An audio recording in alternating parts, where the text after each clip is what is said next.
Today, we're going to talk about the number one most dangerous carb in the world, and it's not sugar, okay? Even by a long shot. This carbohydrate creates such a massive blood sugar spike, way more than sugar, but it's not even classified as a sugar. It's a carb, but it's not a sugar.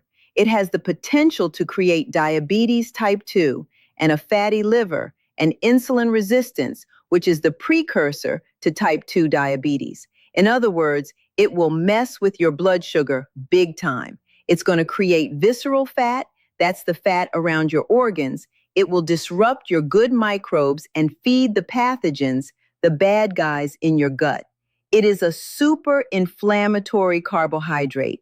It'll create inflammation, not just in your joints, but especially in your gut. If you're ever concerned about the true bad cholesterol, the LDL small particles that can invade the inside of the arteries, this is one carb that will do it in a heartbeat.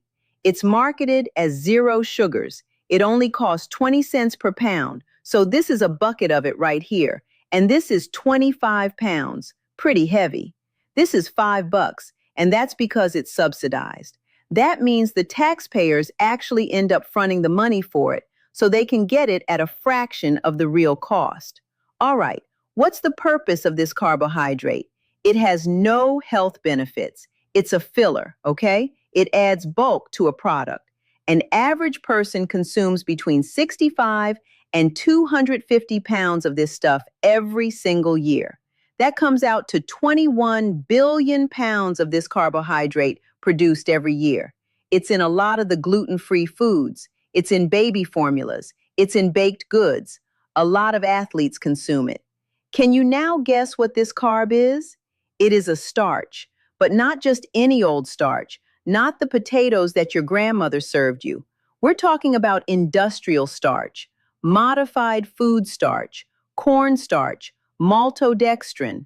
All right, what is a starch? This is a starch right here. We have sugar over here. A starch is a string of sugar molecules on a chain. But when you modify it in the lab, you strip away all the armor. You now refine it and break it down to such a level that these bonds between the sugar become very, very weak and fragile. So when you consume it, it breaks down into sugar so fast, even more than glucose. So when I talk about industrial starch, I'm not talking about these potatoes or even the starch in vegetables. I'm talking about this powder right here. This powder that has been so highly refined. And what I mean by refined, it's mechanically ground down into small particles.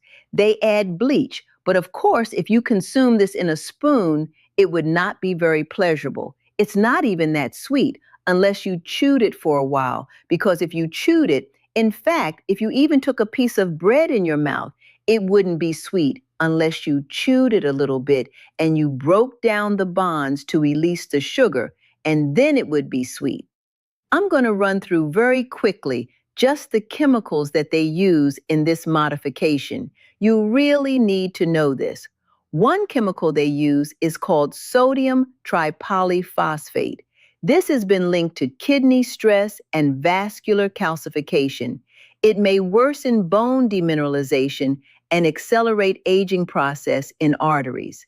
Here's another one, vinyl acetate. Vinyl acetate is considered a possible human carcinogen. Here's another one, sodium hypochlorite. This is bleach. Bleach is interesting because they regulate bleach in the water supplies as a carcinogen, but they don't regulate it in the food starch. Overexposure is linked to kidney stress and damage to your enamel and mucosal tissues. And then they add this other chemical. This is widely used in infant formulas and beverages. It may disrupt mitochondrial function if consumed in excess. So here's the point.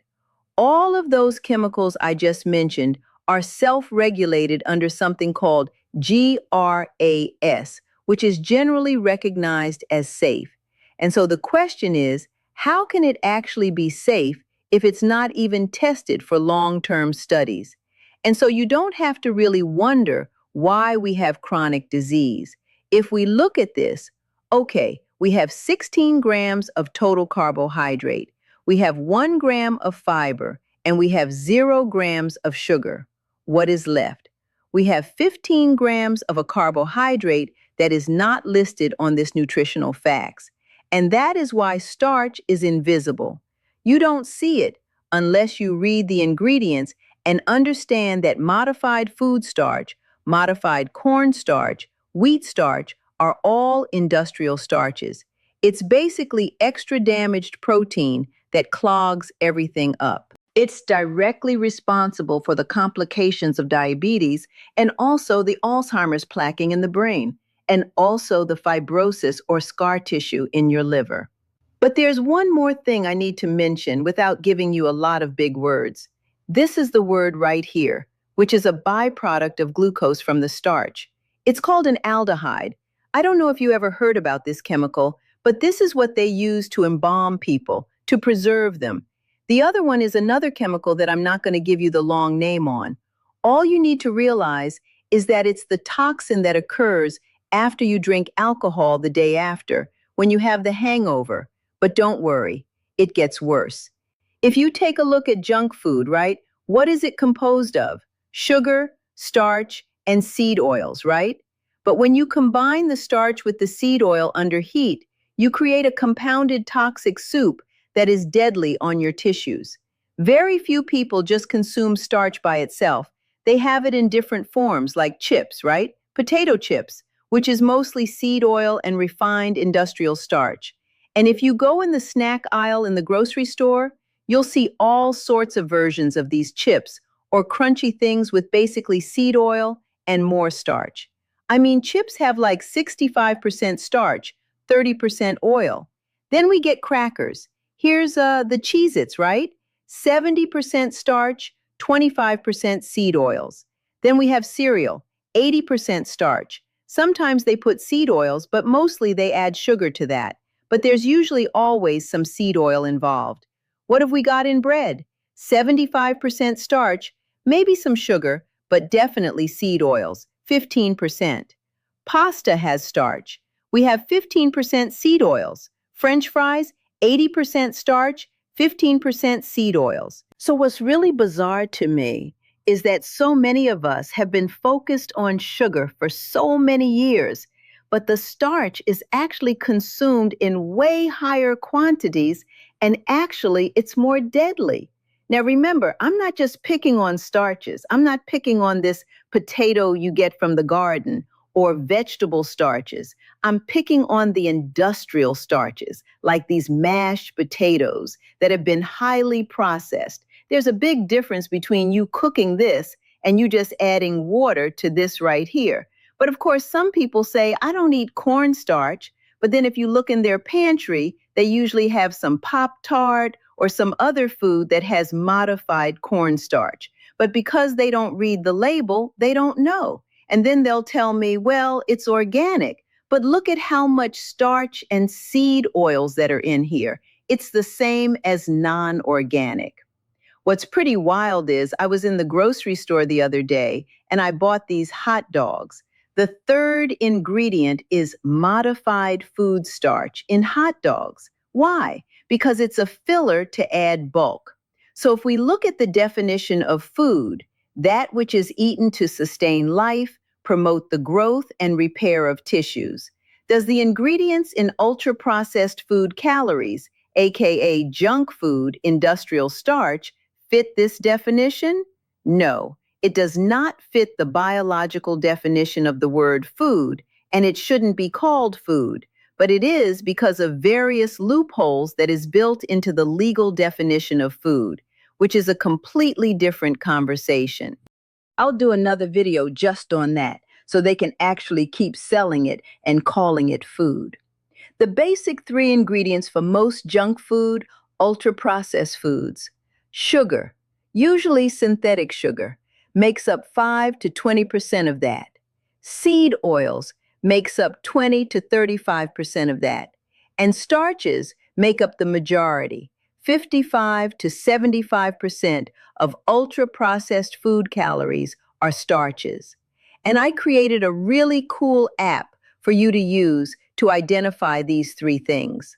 All you have to do is download the free app and then scan the barcode on any box of food, and it'll quickly represent these three things. So you can visually see how much of these are in the foods in your pantry, in your refrigerator, or at the grocery store.